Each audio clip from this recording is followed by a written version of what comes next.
Hey, everybody. Before we get started, I want to thank my friends at Hatch for producing this episode. You can get unlimited podcast editing and strategy for one flat rate by visiting hatch.fm. All right, let's get into the show.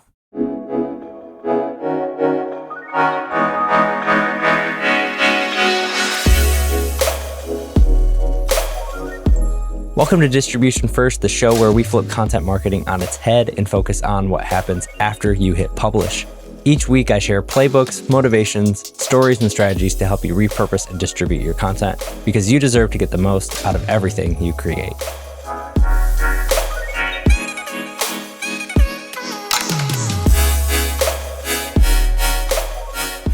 Hey friend, welcome to this week's episode of Distribution First. Super excited to have you join us this week. I've got Sam Dunning on the show, and he's the founder of Breaking B2B, and he also is the host of the Breaking B2B podcast.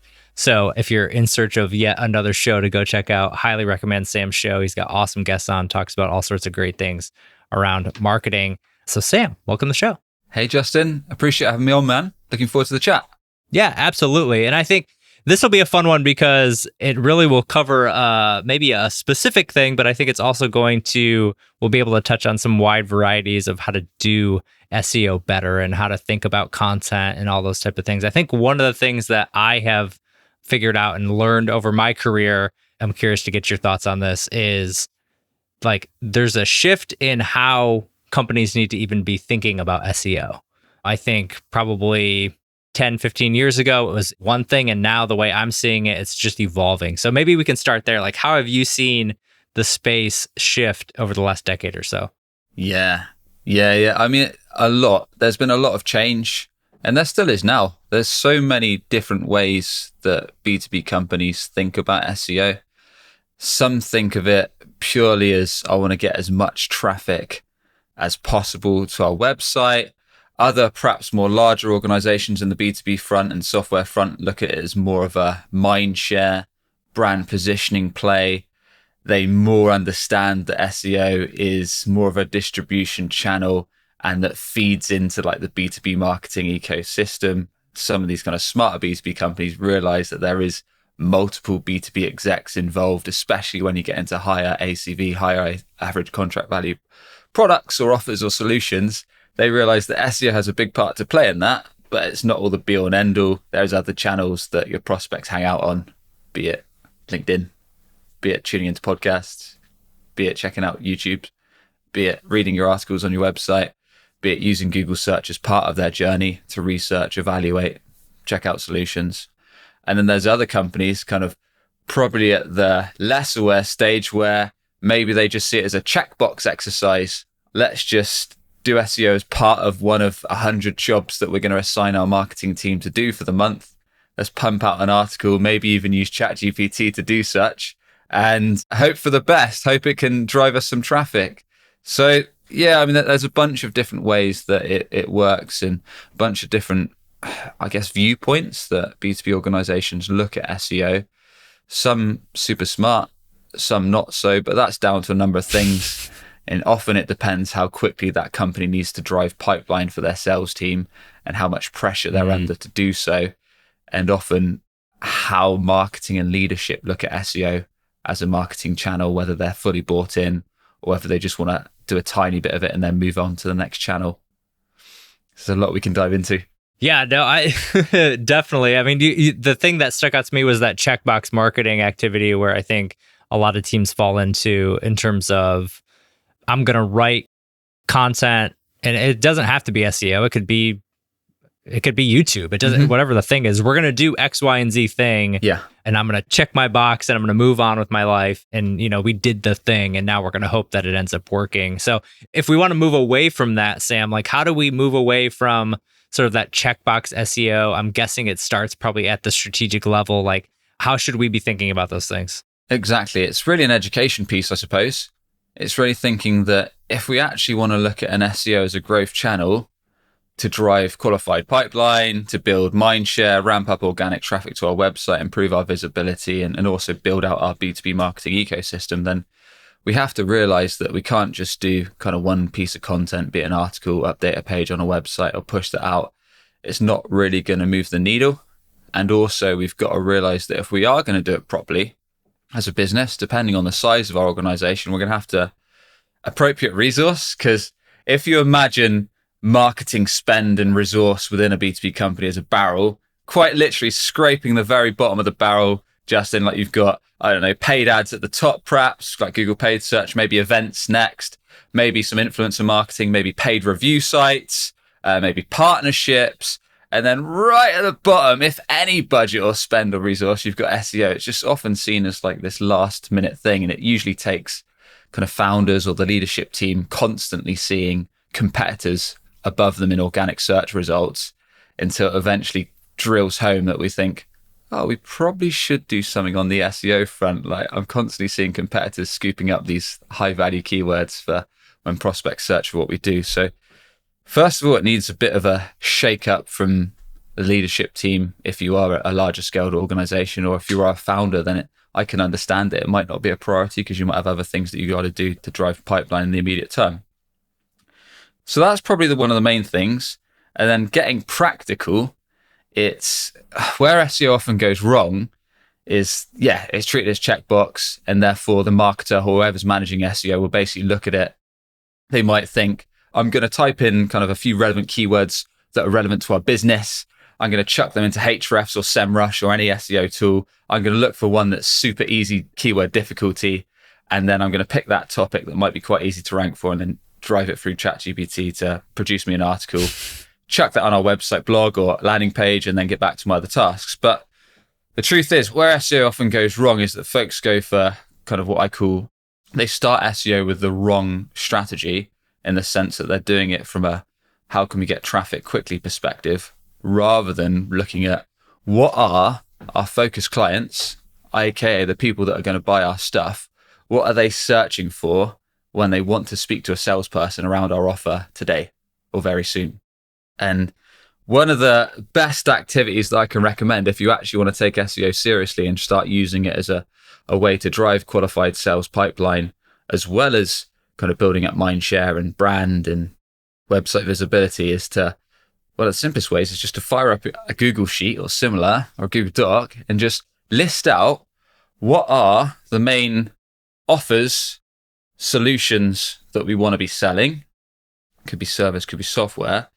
What are the main industries that we serve best, but not just any industries, the industries that have the expensive problem we fix, that are motivated to fix that problem, and most importantly, actually have cash to easily invest in our offer. So do that. And then as a subsector within that sheet, list out what are our main competitors in the market space. So I don't know, maybe a top 5, top 10 competitors that constantly come up on sales calls. And then as the last segment of that sheet, activity 3, I'd list what are our prospects' jobs to be done. This will come a little bit later in the journey, but what are the frustrations, the issues? Where do prospects typically come to a tipping point where they realize that they need to do something about this issue that they're facing, that they then might search to fix that problem? They're not aware that your solution exists. But for example, one might be if you've got an outbound sales team and perhaps that they do outbound dialing to try and connect to prospects to generate appointments, but they don't realize a dialer, a parallel dialer to make super quick calls exists. So maybe you're searching something like, how can my sales team make faster dials on cell phones or on mobiles? And then in this article that pops up, you'll introduce the fact that, you could do it one way using a spreadsheet and numbers, or you could use a parallel dialer. And this is how it's going to 10 times your productivity and make your sales reps a lot more efficient. So understanding the questions they search for, like how-tos, when they need to get a job done quicker. So the point I'm getting at is once you've listed your main offers, solutions, services, and the main industries you want to serve, this can then feed into keywords that your target clients are searching for when they have intent to speak to a salesperson around your offer. So if we switch this practically to, let's say we're a B2B tech solution, maybe we're selling calendar software. So let's say some of these keywords practically might look like calendar scheduling software for sales teams, because that's an industry you want to serve, or calendar scheduling software for HR, or calendar scheduling software for recruitment teams. So basically you're exhausting every niche that you serve. And the good thing about these, what we call long tail keywords, is that they're quite often lower competition. Don't be put off because there'll be lower search volume, because if someone's searching for that kind of query, they have a good level of intent to speak to a salesperson around your offer. And then if you can build out a landing page well, not necessarily landing page, we'll get to that in assessing the intent of the type of page that you should build. Mm-hmm. But if you can understand kind of all these queries that you can attack that kind of target clients will search when they need your offer and exhaust all of those, then you'll be in the best place to then build out the content strategy to attack that. And if we keep to calendar scheduling, like your more generic, more competitive keywords might be best calendar scheduling software or calendar scheduling tools or platform. Those would be a lot more competitive than going down the specific niche and industry that you serve. So a couple things come to my mind from companies that I've worked with in the past, as well as ones I'm working with currently. And I think one of the big ones is when you talk about keyword strategy, long tail, to me, that's where a lot of the value is, but it's not always where people want to go. But again, because of alignment on the goal. So if the goal is as much traffic as possible, nice, big, fat, big traffic growth line, it's going to be really enticing to go after those more top of funnel, large volume keywords, right? Mm-hmm. Like, even if there's things around like the calendar software too, I'm sure there's like even just like top of funnel. Oh, there would be, like how to book more sales meetings or something like that. It will have thousands of searches, but it won't be that relevant to actually driving leads. Yeah. And so I think that's the delicate balance for companies that I think that try to walk that tightrope of what's the goal of our SEO program? What's the goal of our content program? And I think most people, when they peel back those layers, it is, whether it's a drive more demos or drive sales calls or whatever that is, that's the end goal. And I think the hard part for folks is to understand that somebody coming in on that really big fat term, that's relevantly adjacent to what you do, right? Like it could be you have a calendar feature, like a dual booking. Like I want to make sure my bookings are aligned, or something like that. And it's like, you might get a lot of volume on that, but for them to go from that to like using your tool is a jump. That's right. And so I think like that's the thing that we don't always think about is like the logical jump it takes for somebody to like, sure, you typed in that thing that's sort of relevant. We have that feature in our product, or we have that sort of ability, but like for them to do that versus hop on a call or book a demo, that's a wide gap. You're exactly right. And there is nothing wrong with doing those kind of how-to keywords and building out those articles, but I usually encourage folks to do it later along the journey. So I'd rather say, look, let's tap into as much as we can when it comes to what our target prospects search when they actually probably are likely to want a sales conversation or likely to be looking to book a demo or book a call. And then after we've exhausted a lot of that, then we can start working our way up the sales funnel and start doing those how to, in your case, like, I don't know, it might be how to easily schedule calls with prospects or how to avoid email back and forths and that kind of stuff, all those problems that a calendar scheduler exists for. But let's do that perhaps a little bit later, because especially in software, not only can you do like industry related terms or direct terms related to your software, but you can also there's a whole topic around going after competitors. So quite often, as you know, in the B2B world, when it comes to buying software, especially higher average contract value software, we'll usually evaluate 3 or 4 vendors before we make a decision on who we go with. So a lot of the time, folks, when they're evaluating their options, they'll search for things like in a calendar scheduling space, Calendly alternatives or Chili Piper alternatives or Revenue Hero alternatives, or maybe even Revenue Hero pricing or Calendly pricing. And again, a really good way to get people who are almost on the fence evaluating solutions. And then if you can build a really useful article, which I can talk about in a sec, that actually shares your points of differentiation and how you stand out in the market, that can be another nice way to scoop up those high intent demos. Yeah, I love that. So before we get into the specific articles or specific things like that, like what are those sort of top terms that folks should maybe be thinking? You mentioned it, pricing, alternatives, this versus that versus, the other. Like what are those types of things that folks should be looking at as they look to build up that more active SEO channel? Yeah, so I mean, this is mainly applicable to B2B SaaS and software. So yeah, certainly best usually platform solution, or so for example, if we stick to our calendar scheduling, it might be best calendar scheduling tool or best calendar scheduling software or best calendar scheduling platform. Those are going to be pretty competitive because you have a lot of competitors in the space. So that might be a long-term goal to rank some of those pages. And then getting into the specific niches that we serve, including our main target keywords. So calendar scheduling for HR teams or calendar scheduling for sales teams or whatever industries we serve. And then looking at alternatives. So again, listing out our main competitors and building out pages to rank against those. So Canley alternative or Chili Piper alternative or Chili Piper pricing or competitor pricing, or like you said, versus pages. So competitor A versus competitor B. These are all strategies that can work pretty well in the SaaS space, just because folks tend to evaluate 2 or 3 options before making a decision. And if you can get in that stage of the buying journey, they can work pretty well. So those are the main ones kind of towards the bottom of the sales funnel. Is there anything that's different or you have experience from like a services side in terms of these are the types of questions or types of things we should be answering on the services side, where it might not be like this agency versus that agency or whatever, those type of things? Yeah. So, I mean, we're a prime example, right? Like, so my agency, Breaking B2B.com, I basically did that exercise, but the alternative keywords aren't really relevant for a service-based agency. So we do B2B SEO, B2B websites. So in my case, I literally just exhausted every term that we could offer. So in our case, it was like B2B SaaS SEO agency, B2B SEO agency, SEO agency for fintech, SaaS web design agency, fintech web design agency, built out pages for all these offers and all these sub-segments and all these sub-niches. And literally so we started my company about 5 months ago. Within the first month or so, we built up about 30, 40 pages just around each one of these offers.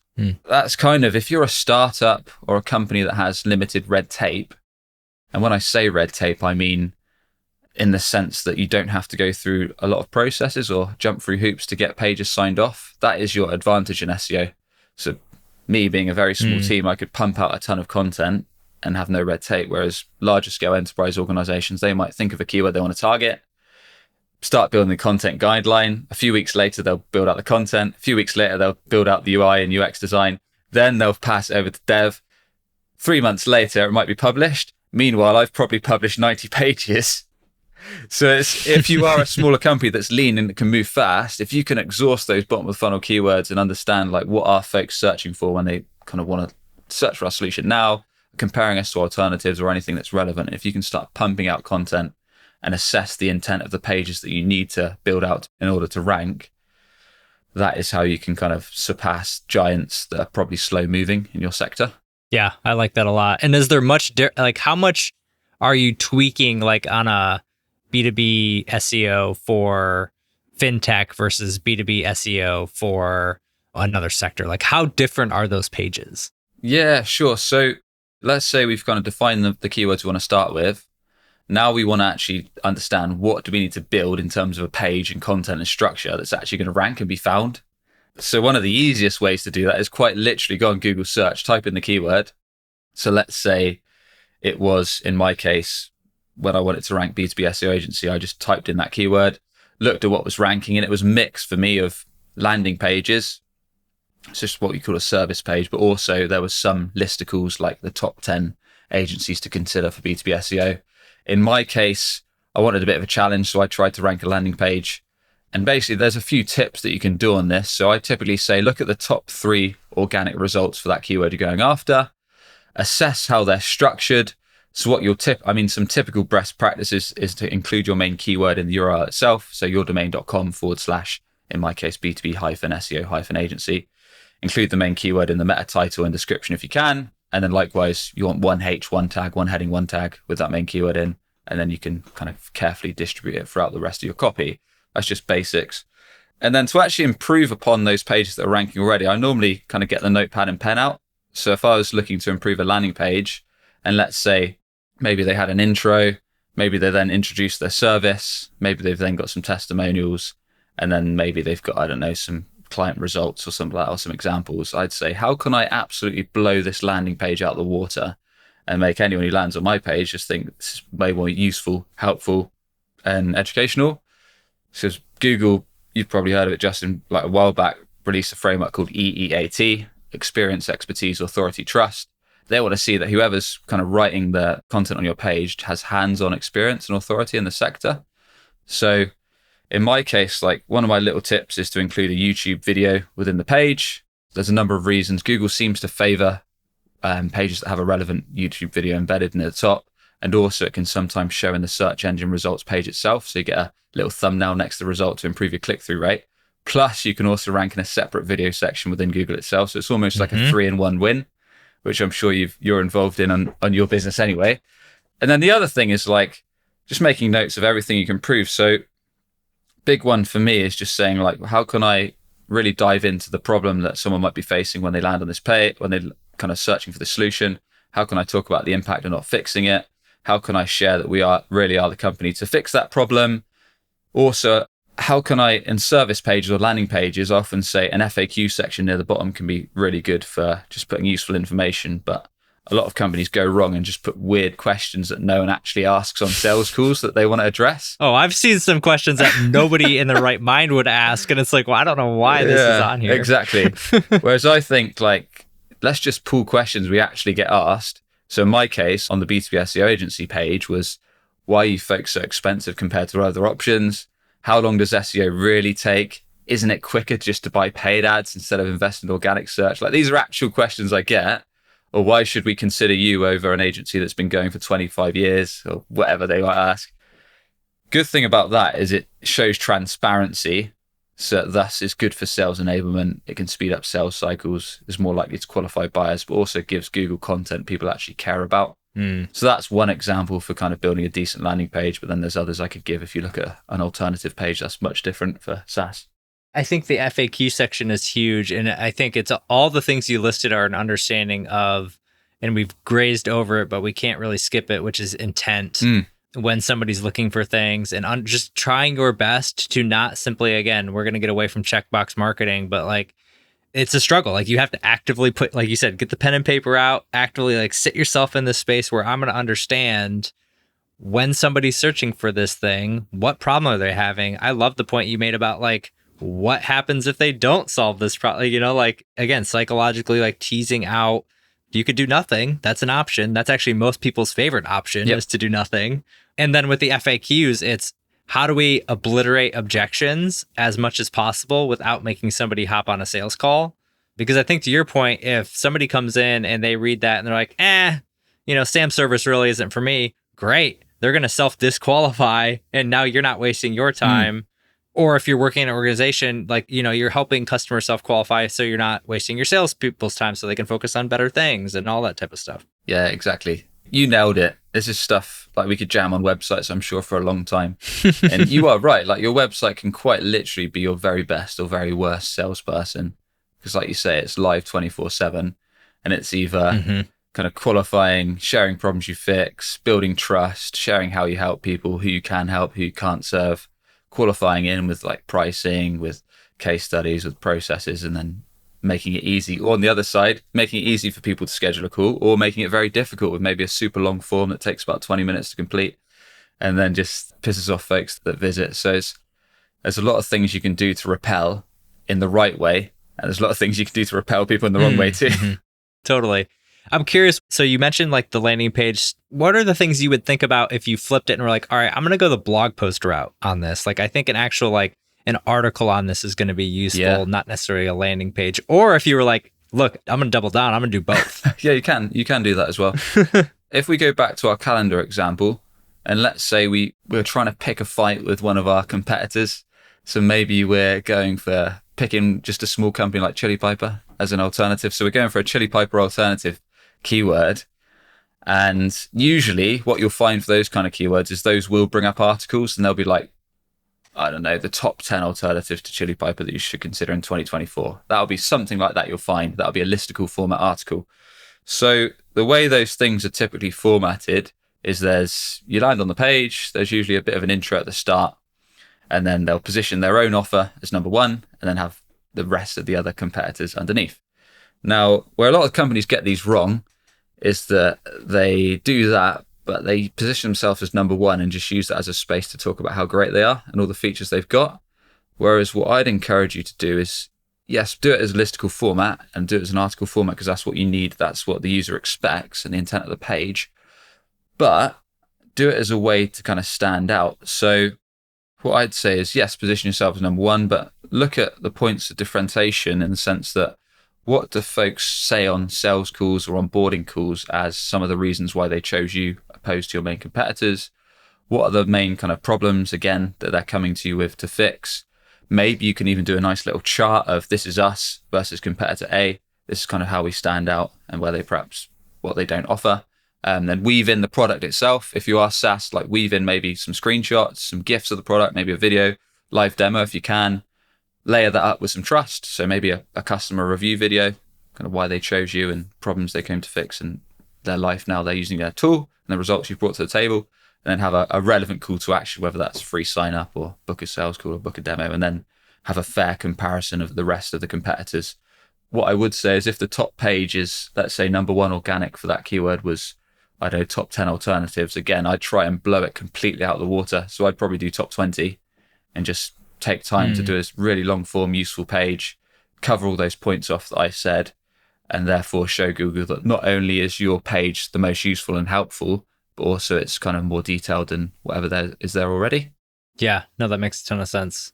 I like the idea of like reverse engineering what's already going on and then how do you make that better? I'm curious though, outside of maybe the more standard things, like what are the things that we can be looking for or things we can add to the post to enhance that trust, enhance that? You mentioned YouTube videos. I think that's a great one.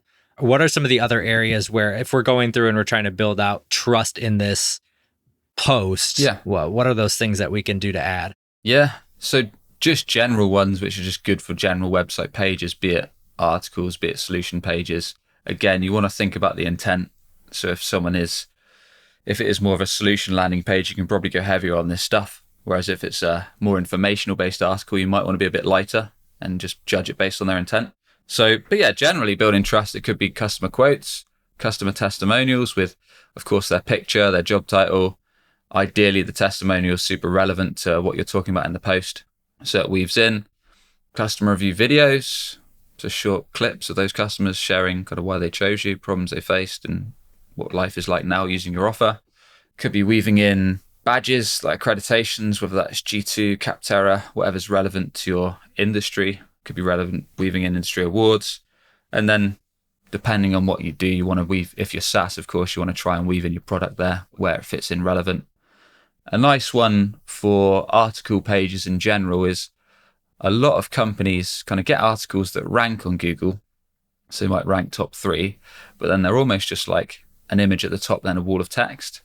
Whereas actually taking some time to put some good design in there, do those things that we just talked about, weave social proof, but also if you can have like, I don't know, quite often a nice article as like a fixed lead magnet on the side, like, I don't know, try out our podcast that's relevant to this topic, or why not try our YouTube channel, or grab our guide on the topic, or try our weekday newsletter for more tips on this topic. Just because when someone's searching for an informational based query, be it how to do something or what is something or something like that, they're probably not ready to book a demo, but what they might be ready is to carry on consuming your content. So if you can drive them to another part of your ecosystem, whether that is email list, YouTube channel, podcast, and just do that in a way that's nicely designed, i.e. something that's fixed to the side of the page, or weaving that in the article as they scroll. It's just other ways to avoid folks just grabbing the information, then bouncing off, never to be seen again.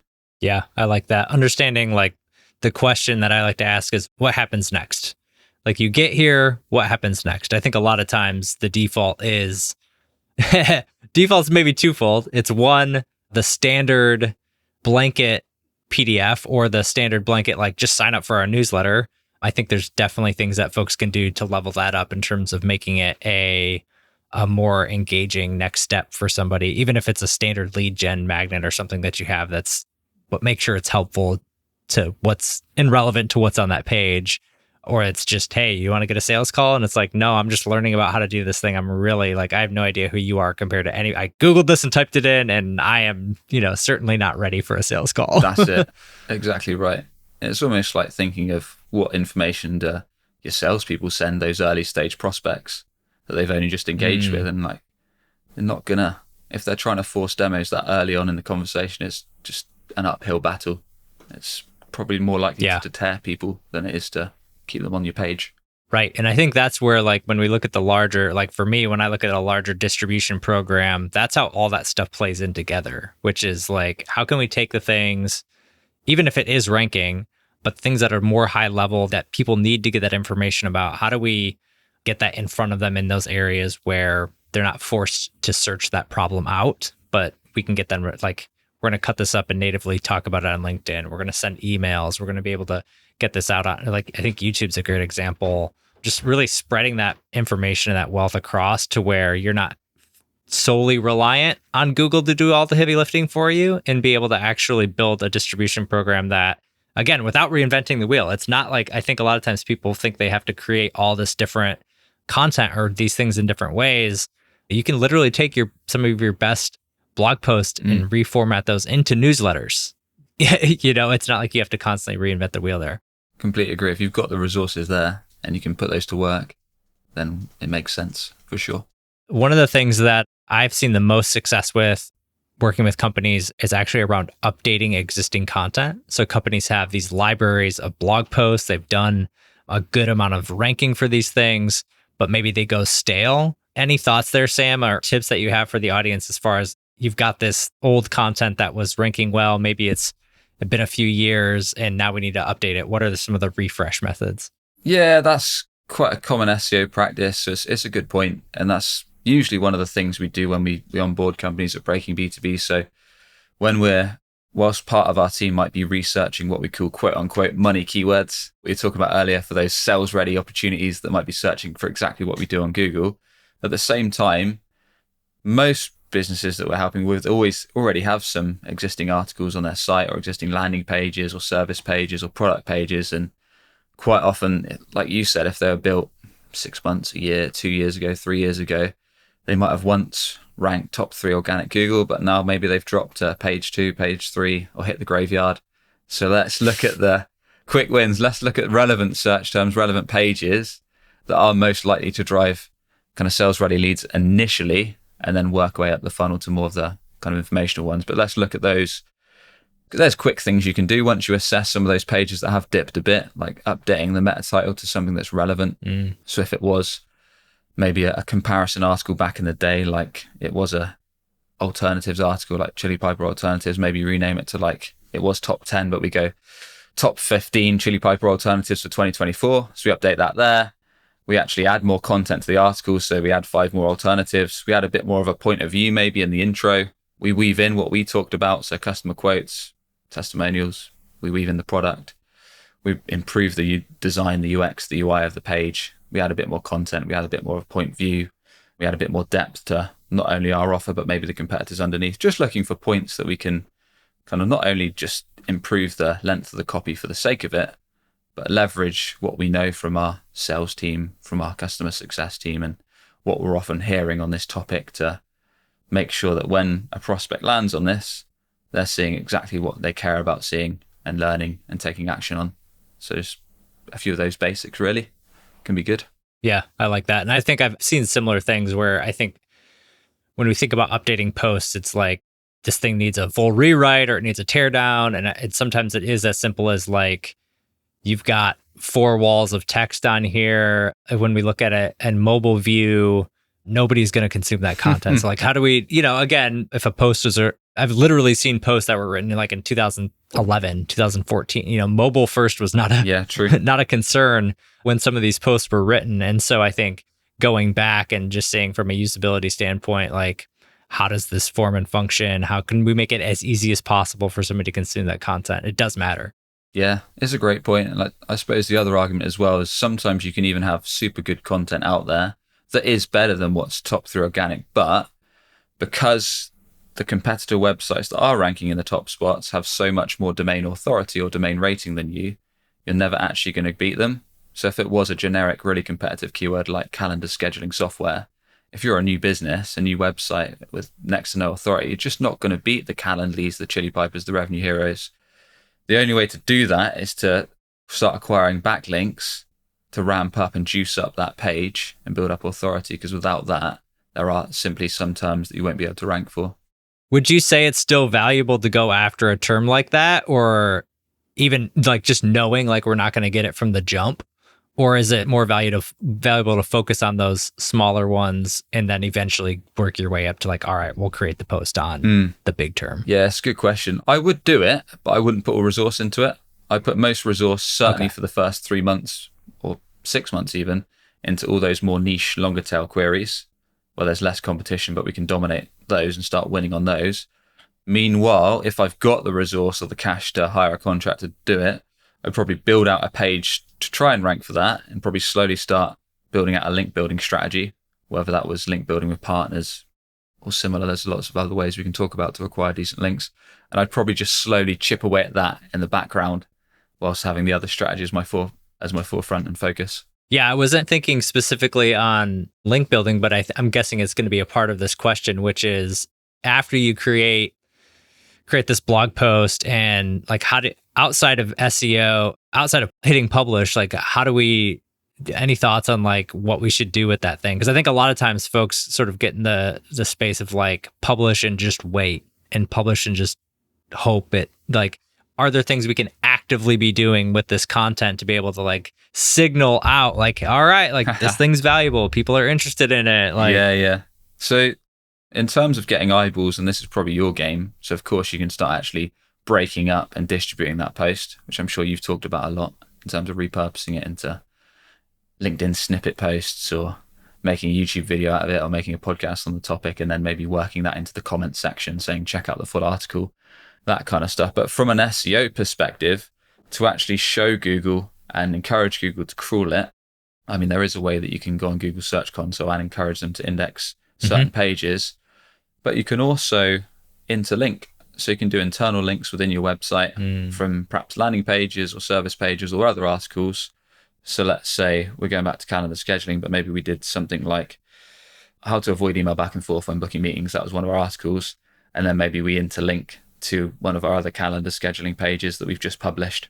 And then we do that on several other pages. And from our new page, we also link to relevant other topics that users might find useful as they're scrolling through the articles. So internal links can be quite useful just to basically show Google that this page is more likely to be crawled and more likely to be picked up. And there's other pages that are already ranking that are kind of signaling to Google to check it out.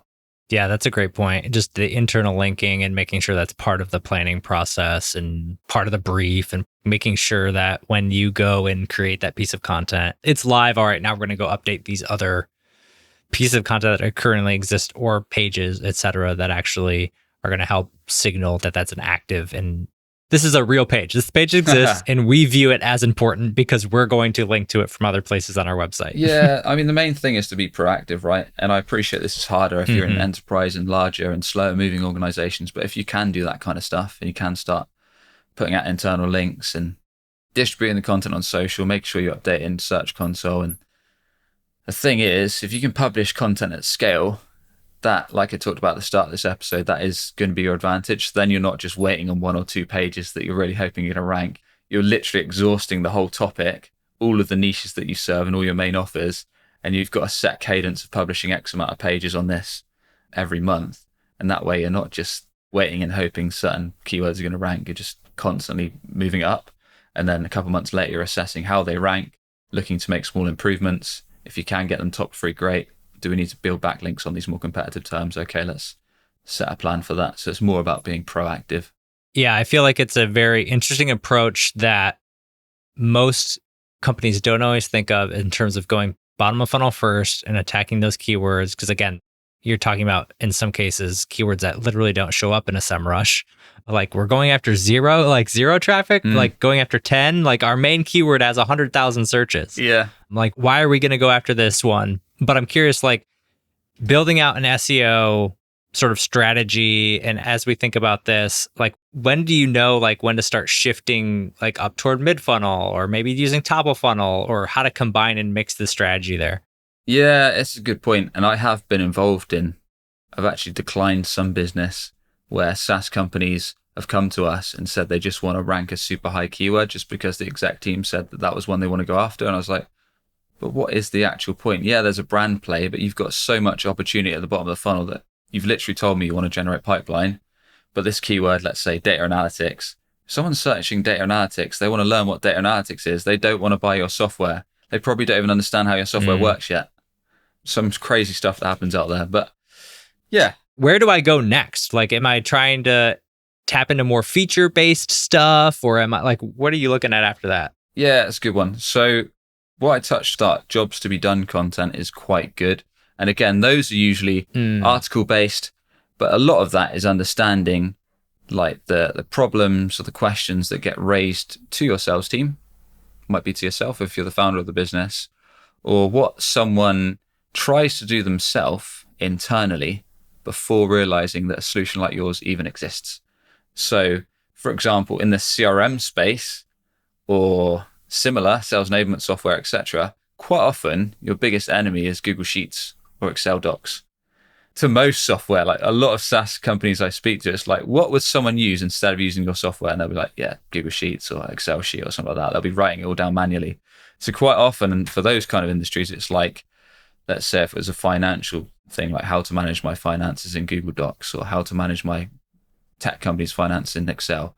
And it's not a super high intent search, but if you're going after that kind of query of how someone's getting the job done today, but they're probably struggling with it and looking to improve their workflow. If you have an article that says, look, this is one way you can do it faster in Excel or Google Sheets, but then introducing the impact of keep doing it that way, like you're probably frustrated because you're spending hours a day, like filling out all all these forms, or your sales team are, or your admin team are. There's actually this offer that we've got this software that automatically pull all the data from your tool you're using now straight into our system. It will save you up to 10 hours per week. Get a free trial for 30 days. So if you can position those articles in a way that touches on that, tells them how to do it, but then introduces your product in a nice way that's actually useful, and then gives them a really good for SaaS because you can intro them to a free sign up. That job's to be done content can be quite effective. And quite often, some of that stuff can be zero search. Some of it can be high volume search. But like you said, if it is a query, a question, an issue that is often raised on sales or account management calls, then you know that other people are searching for it. So even though tools like SEMrush and Hrefs don't list it as having traffic volume, it doesn't matter because they are working off historical data. So that's another way. If you can weave some of those pages into your strategy, they can also be quite effective. Yeah, I love that. And I think the jobs to be done stuff is really key too, because how I think about it, and I've got a whole ladder strategy that thinks through this stuff, but it's like those jobs to be done to which your product or features solve, you go up the next ladder and you're talking about benefits and pain points and all of those things.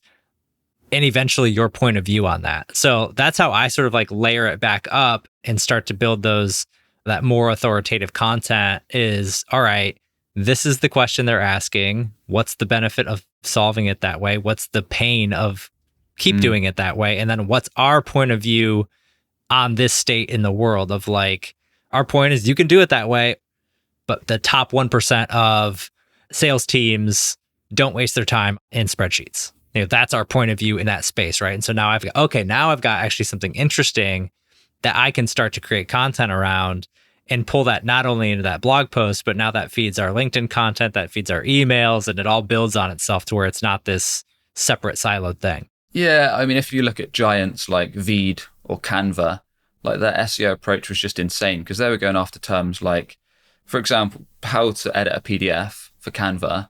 And it's such a nice way to introduce their product, right? Because it's so frustrating trying to manually edit a PDF, isn't it? If you go into it and try and mess around, whereas theirs was, yeah, you can try and do it yourself by doing all this weird coding stuff, or you can just click this button, save yourself 2 hours, and just start editing it on the website without even signing up. And it literally gets you straight into the product. And you're thinking, wow, this is nice. I'm probably going to go for a trial. So if you can find those kind of real frustrating points and introduce your offer, it can be super effective.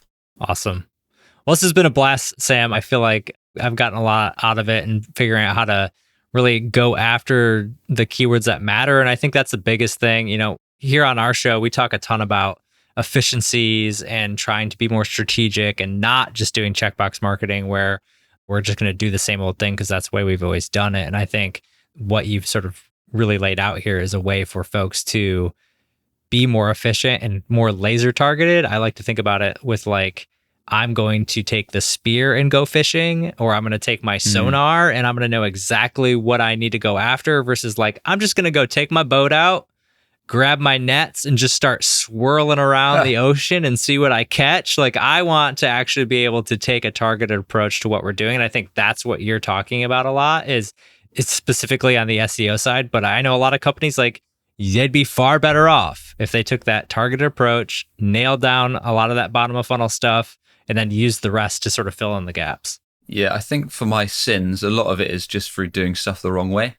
And as a founder that sells, I know the frustration of when your website isn't producing a steady flow of qualified sales lead or sales calls. And I also know the frustration of it producing the wrong type of sales calls that maybe aren't qualified, or wrong niches, or people that can't afford your offer. So coming from that pain and then realizing that we actually need to drive the right kind of people searching for actually what we do and getting those into sales conversations, it's like, there's a better way.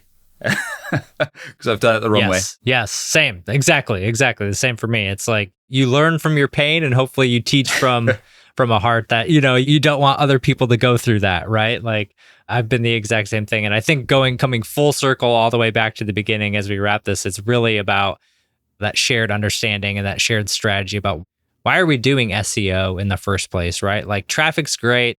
That's a nice thing. But like you said, when you're on the line of like, but are we getting qualified leads? Are we having more sales calls that are, high quality? Are we driving more revenue? Like all the traffic in the world doesn't matter at the end of the day, right? And I think I've learned that more than anything starting my own business and just being able to work inside different companies. You learn what really matters at the end of the day is not traffic. It's not even like, I think all that stuff is important. Traffic is important, obviously, but the right traffic. Eyeballs are important, the right eyeballs. Messaging is important, the right messages, all that type of stuff. Yeah, nailed it. Agreed. Awesome.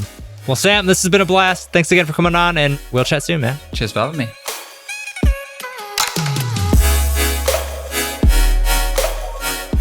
All right, I hope you enjoyed this episode of Distribution First, and thank you for listening all the way through. I appreciate you so much. And I hope you're able to apply what you learned in this episode one way or another into your content strategy as well. Speaking of strategy, we have a lot of things going on this year that are going to help you build your brand, 10x your content, and transform the way you do content marketing. Make sure to subscribe to the show and sign up for my newsletter at justinsimon.co so you don't miss a thing. I look forward to serving you in the next episode as well. And until then, take care, and I'll see you next time.